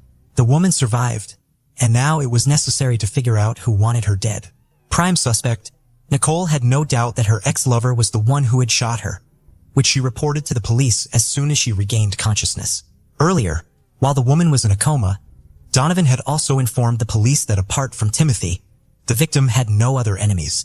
Timothy was indeed interrogated and checked first, but he had a solid alibi as he was at the family center with his son at the time of the attack, confirmed by staff and internal surveillance footage. Simultaneously, the theory was investigated that someone among the criminals she had previously arrested and helped incarcerate individuals who might have organized the attack on the police officer and investigator. Undoubtedly, due to her profession, she could have had ill wishes, but Nicole herself was convinced that Timothy was involved in the assassination attempt. At the scene, 4 casings were found, and a camera at the nearest intersection captured a suspicious black Dodge Ram pickup running a red light without license plates. This same vehicle was mentioned by the eyewitness, who had essentially saved the victim's life. Thus, it was necessary to check what vehicles Timothy owned. During another interrogation, the suspect mentioned that he had a Chevrolet Traverse SUV in his garage, and he also owned a Dodge Challenger. However, according to Timothy, he never had a pickup. Yet, the investigation showed that the man was lying, and a black Dodge Ram, identical to the one used by the shooter, was registered in his name. Once the truth emerged, Timothy was arrested pending further investigation. When shown the surveillance footage, he recalled that he did indeed have such a vehicle, but claimed he rarely used it and it mostly sat idle. Moreover, he noted that his pickup had colorful stickers on the doors and hood. This was verified, and indeed his vehicle had stickers, but they looked as though they had been applied just recently. Nonetheless, all the evidence was circumstantial, and law enforcement needed to find the weapon and the actual shooter to fully resolve the case. It turned out that Timothy's vehicle was equipped with a satellite navigation system, which allowed the tracing of the vehicle's entire route on that day. It was discovered that the car was brought to the back entrance of a school on the evening of April 18th. There it remained all night and almost the entire next day. Road cameras traced that the vehicle arrived there with license plates, but by the next evening, it left without them. The person who used the vehicle that day was of short stature, slight build, and from a distance, the silhouette appeared feminine. As a result, it was decided to immediately detain and interrogate Timothy's live-in girlfriend, Colin Larson. A search was also conducted at the couple's home, and although the weapon used in the crime was not found, law enforcement discovered ammunition of the same caliber used by the shooter. The frightened girl almost immediately began to give confessional testimony, confirming that Timothy was the mastermind behind the crime. However, Colin believed that her lover had acted with good intentions, thinking they were trying to radically save little Callahan from a cruel mother. Timothy had spent years manipulating his trusting young girlfriend, convincing her that the boy was being mistreated and subjected to violence, and she unquestioningly believed every word her lover said. She felt immensely sorry for the child, and believed that Timothy wished his son well and wanted to protect him. The trial of the conspirators began in November of the same year. Colin confessed that her lover had provided her with the firearm and had taken the pistol back after the assassination attempt and disposed of it, but she did not know what exactly he did with it. The prosecution was largely built on circumstantial evidence, a point that the defendant's lawyers emphasized. Nevertheless, the decisive factor was Colin's confession, who still could not believe that her lover had deceived her, and believed that they were committing a righteous act. The court also considered the testimony of the victim herself about what kind of person Timothy was, and how skillfully he had always managed to manipulate the women who loved him. 42-year-old Timothy was found guilty of organizing a first-degree attempted murder, as well as incitement and aiding and abetting. He was sentenced to 18 years in prison, the maximum term for such cases. 24-year-old Colin Larson, as the executor, received 16 years in prison. A year after the assassination attempt, Nicole managed to fully recover physically and emotionally. She and Donovan officially legalized their relationship, and the man became the best father Callahan could ever wish for. The now married couple is expecting their first child together, and the woman who saved Nicole's life then will be the child's godmother. Finally, it should be added that Timothy, with good behavior, will be eligible for parole in 2035. However, he will be prohibited from coming within 100 meters of his son, former lover and her family members, and from attempting any form of contact with them. This story is about a woman whose life is filled with lies from beginning to end. You will learn how the unscrupulous deceiver ends up in pursuit of big money and how many human destinies it can affect. Michelle grew up in the town of Hurst in the suburbs of Dallas, Texas. She had a younger sister, Laura. The girl's mother left home in search of a better life, so the upbringing of children was the father. It was not easy for a man to raise two daughters alone. He survived on occasional earnings at a construction site and often relied on alcohol. In search of easy money, he repeatedly thought up and implemented devious plans for profit. He would take a job at one factory or another and deliberately injure himself in order to obtain insurance money compensation. The fraud scheme worked, but not for long. With the help of CCTV cameras at one of the workplaces, the scheme was uncovered, and Michelle and Laura's father was sent into custody. Michelle grew up in a world of lies, deceit, and manipulation from childhood. This was her normal life from which she wanted to escape by any means possible. But it is impossible to escape from herself because lies have already become a part of her life, and she simply did not know how to live differently. The girl dreams of growing up faster to get out of the hated poverty. At the age of 15, Michelle looks very spectacular, a petite brunette of athletic build. She attracts a lot of interest from guys both of her own and older age. Even then, Michelle realizes that with the help of her feminine power and charm, she can easily manage to manipulate any men in her environment in order to get what she wants. So in her life begins a series of love relationships with different men. At the age of 17, Michelle drops out of school and marries for the first time to 16-year-old Kenneth O'Brien. She informs the boyfriend that she is expecting a baby. Kenneth, taking full responsibility for his young wife and future child, enlists in the army. The couple moves frequently. 2 more children are born to them in this marriage. One city is replaced by another. Temporary housing of the military was not the limit of Michelle's dreams. Such a life does not suit her. And after 5 years, she leaves, naming the reason for divorce beatings and cheating on the part of her husband. Michelle returns to her native Hearst. In front of relatives and friends, she appears as a victim of domestic violence and receives the necessary support and begins to organize her life anew.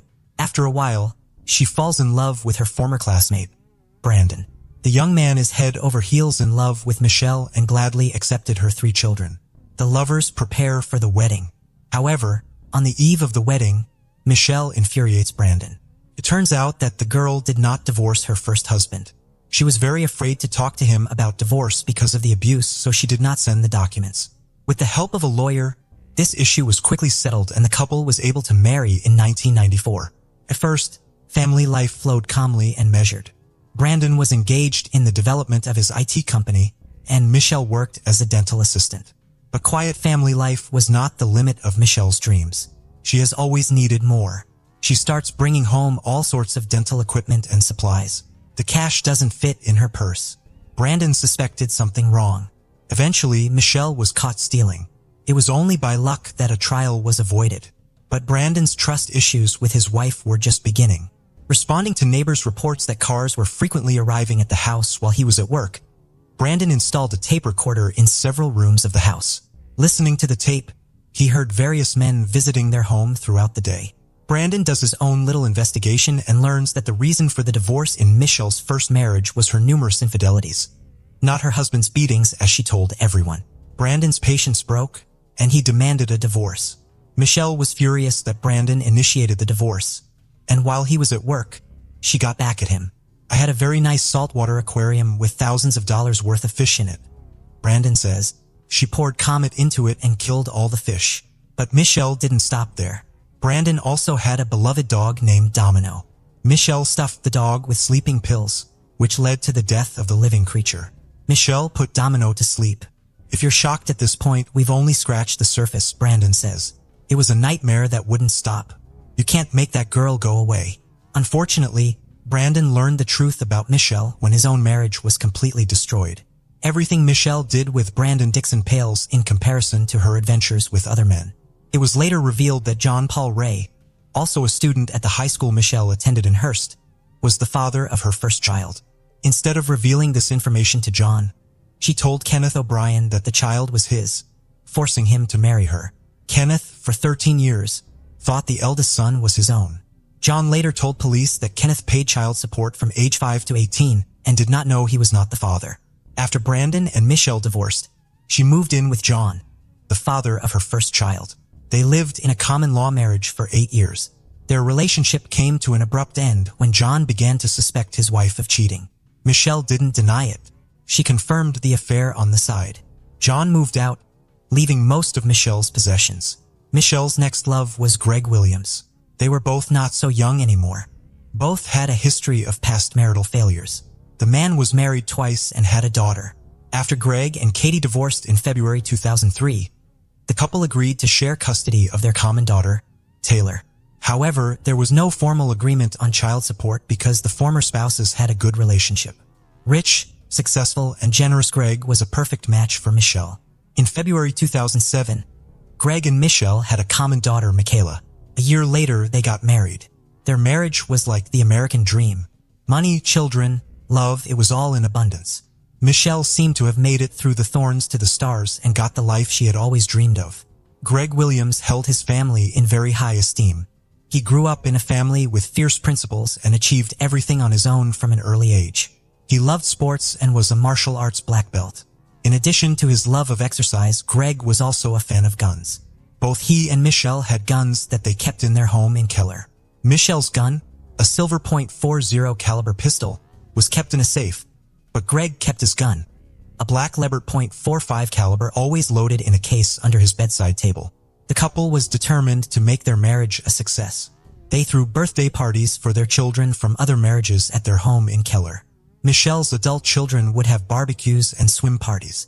Very often, the house was full of friends. But despite the picturesque suburban home and a precocious daughter, Greg and Michelle were not the classic American couple. They met through an online community for bondage, domination, sadism, and masochism, and their wild adult house parties led to numerous complaints from neighbors. Without making the matter public, the couple decides to move out. The night before, Michelle and Greg had been unable to sleep for a long time. They were preparing to buy a new house for $4,500,000. They emotionally discussed the upcoming event. Greg stayed in the bedroom alone. Michelle went out to her crying daughter and fell asleep with her in the room. On October 13, 2011 at 4:40 a.m., an emergency call came in. A crying woman screamed into the phone that she and her husband had been attacked by a robber. She was injured and her husband had been shot. Within minutes, police arrived at the scene of the tragedy. Inside the home, detectives found a television on full volume and a baby sleeping on the couch. Michelle's daughter was sound asleep and unaffected in any way by the attack that occurred. The woman's behavior alerted police officers. She was behaving rather strangely and did not look like she had just experienced a burglary. Soon, the gated community was filled with police cars, detectives, and forensic experts. The lot was cordoned off, and police searched every inch of the nearly 5,000 square foot home. Michelle was fully dressed, had her hair styled, and was acting very calm.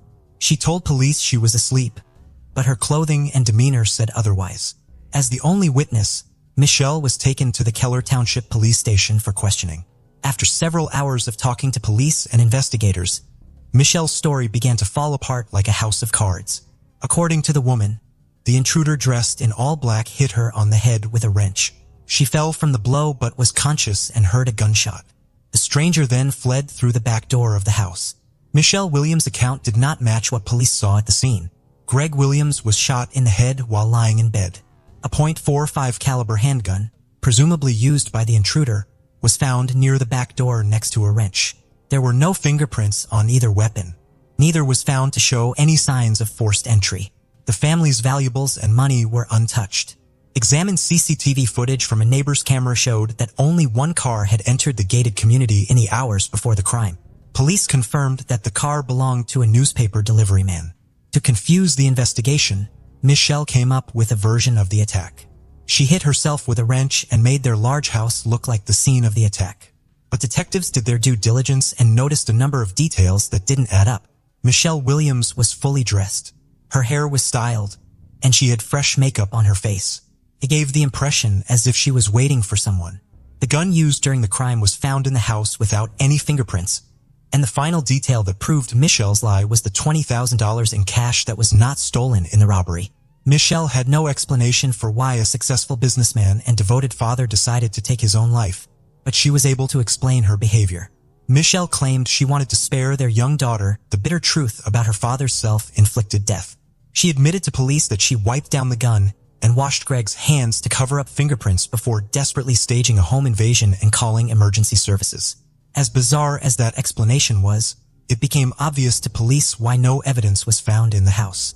Michelle admitted to wiping the crime scene with bleach and hitting herself in the face with a wrench to present a more realistic picture of the attack. From the beginning, Keller police doubted the credibility of Michelle's testimony, but at the time, no physical evidence was presented linking her to the crime. Michelle was arrested for perjury, but was soon released home. Around 5 p.m. on the evening of her husband's murder, Michelle went to her sister Laura's home and did not mention the late Greg's name once during the evening. Michelle cried from time to time, but it didn't seem sincere, her sister Laura Cusick said when questioned by police. The morning after the tragedy, Michelle woke up in a great mood. She was beautifully dressed with her hair styled and makeup on. In high spirits, the recent widow went for breakfast at a famous restaurant that served the best pancakes with syrup. While the police were looking into the theory that Greg had taken his own life, struggling to find a motive and obtain credible evidence of it, Michelle herself presented the investigation with first a motive and then evidence of her guilt. Going through the documents from the first interrogation, the investigators were attracted by Michelle's words that she didn't care about a single penny, but her actions proved otherwise. After Greg's death, Michelle quickly begins liquidating assets from family companies and spending large sums of money. She cashes checks through Greg's IT company, The amount of checks cashed is not disclosed anywhere. In all likelihood, we are talking about a lot of money. After receiving cash from the sale of the Blueberries frozen yogurt store in Keller, Michelle made one of her biggest blunders. She went to the insurance company hoping to get a payout on Greg's life insurance policy. Michelle was the sole beneficiary on Greg's life insurance policy, which was taken out on August 12, 2011, almost exactly 2 months before he was killed.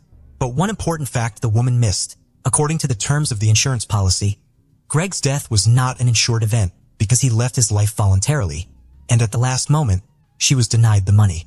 The desire to get the insured sum of $600 was the main motive for the crime. Later, another important fact of financial fraud comes to light that casts suspicion on the widow.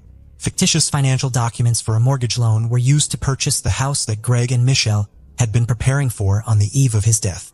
The account numbers were intentionally changed, and the lender did not immediately notice the elaborate fraud.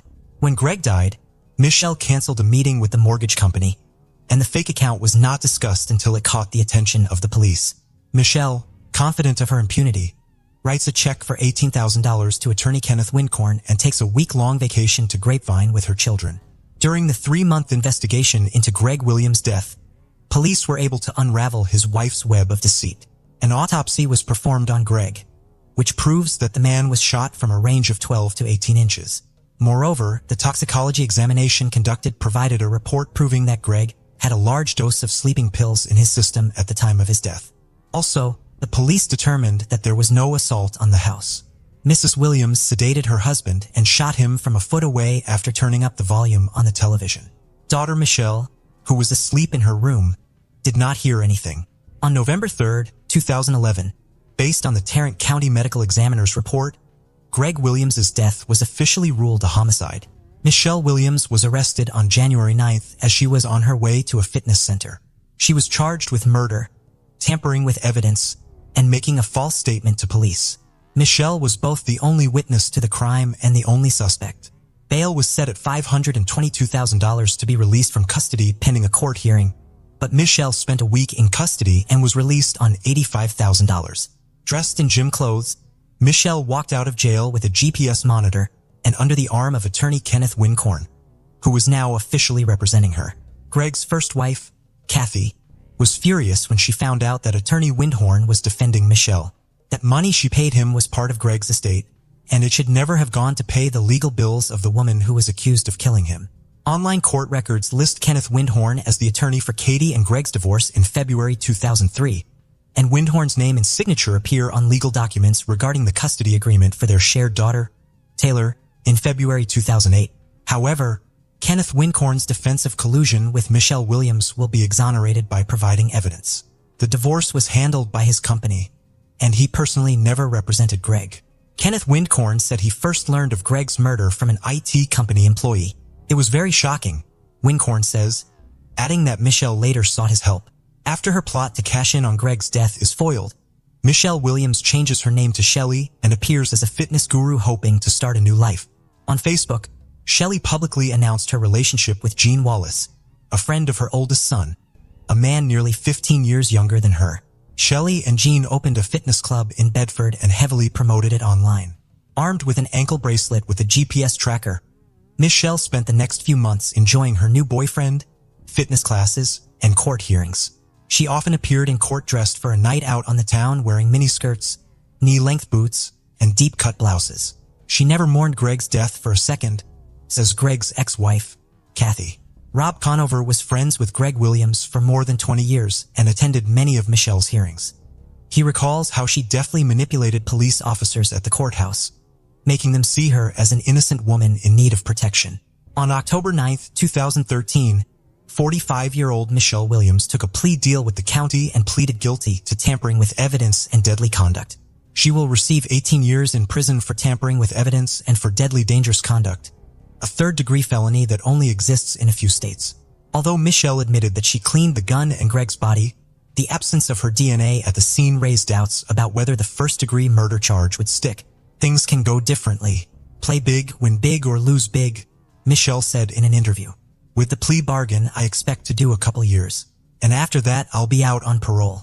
But in February 2014, Michelle Williams, in an interview, suddenly changes her testimony and says she is not guilty of the crime. The judge immediately rescinds the plea bargain and sets a date for the first trial. Opening arguments have begun in the trial of a Texas woman, dubbed by the media as Keller's Black Widow, who was accused of intentionally targeting her husband in 2011 for an insurance payoff. Michelle Williams, 45, was charged with the crime. In court, prosecutors described the crime as a clearly planned scheme of XX to profit from Greg's substantial life insurance policy. In their opening statement, prosecutors told jurors that Mrs. Williams shot her husband in the head after drugging him with sleeping pills beforehand in order to collect on his life insurance policy. The motive was money, time-tested money, greed, Assistant District Attorney Jack Strickland said in court. Although Michelle admitted that she cleaned the gun and Greg's body, the absence of her DMA at the scene raised doubts about whether the first-degree murder charge would stick. In response to an interview request, Michelle's attorney released a statement on her behalf. Attorney Kenneth Wincorn described the difficulties in the case caused by the spotlessly clean crime scene. The prosecution struggled to prove a premeditated crime, disregarding the fact that there was no DNA from the suspect. In repeated searches, cleaning products were found, but it stands to reason that Michelle's fingerprints were on them since the products were in the house where she lived and did the cleaning. If the jury concludes that Michelle tampered with evidence of Greg's death, making it look like the man had spontaneously passed away and then cleaned up the crime scene by hiding evidence and then lying about it, she will get a life sentence.